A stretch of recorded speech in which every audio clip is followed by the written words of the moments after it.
በሰው እጅ ያልታነጹት ድንቅ ህንጻዎችና የንጉሱ ሚስጥራዊ ስምምነት። ላሊበላ። እንዴት አላችሁ? እኔ ተራኪው ጃን ነኝ። ዓለም በታላላቅ ሰዎች ብልሃትና በጀግኖች ታሪክ ተገምታለች። አንተስ በዚህ ታሪክ ውስጥ የትኛው ነህ? ተመልካች ወይስ ተዋናይ? ዛሬ የምነግራችሁ ታሪክ ልባችሁን የሚያሞቅ ብቻ ሳይሆን ማንነታችሁን የሚቀይር ይሆናል። ዝግጁ ከሆንክ ጉዟችንን አብረን እንጀምር። ዳግማዊ ኢየሩሳሌም የመላእክትና የሰው ልጆች ጥበብ በአንድነት የፈሰሰባት ምድር። ዓለም ዛሬም ድረስ መልስ ያላገኘበት ጥያቄ፣ እንዴት አንድ ንጉሥ እነዚህን አስደናቂ ውቅር አብያተ ክርስቲያናት ከአንድ ወጥ ድንጋይ ለብቻው ሊፈለፍላቸው ቻለ? ዛሬ ስለ ላሊበላ ምድራዊ ውበት ሳይሆን በሌሊት ስለሚሰሩት መላእክትና ንጉሥ ቅዱስ ላሊበላ ከፈጣሪው ጋር ስለነበረው ሚስጥራዊ ቃል ኪዳን እንነጋገራለን። ተዘጋጁ። ጉዞ ወደ ሰማያዊቷ ላሊበላ እንጓዛለን።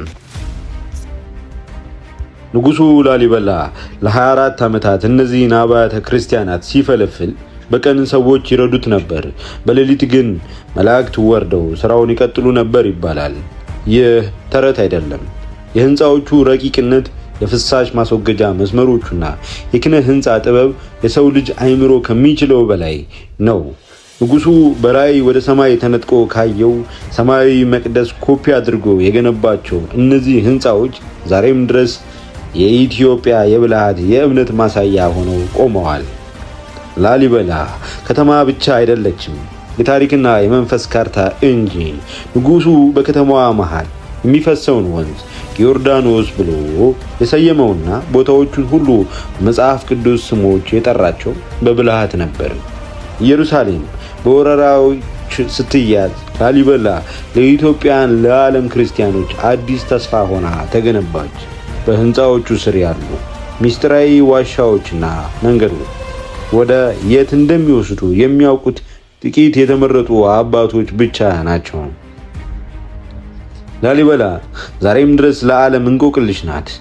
ሀያላን ሀገራት በቴክኖሎጂ ሊሰሩት የማይችሉትን ድንቅ ስራ አባቶቻችን በእምነት በጥበብ ሰርተውታል።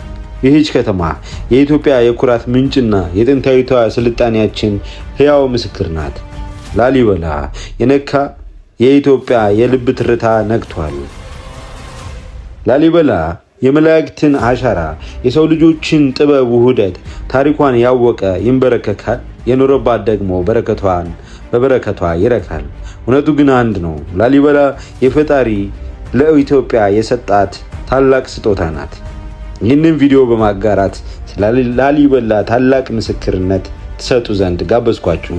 ተራኪው ጃን ነበርኩኝ።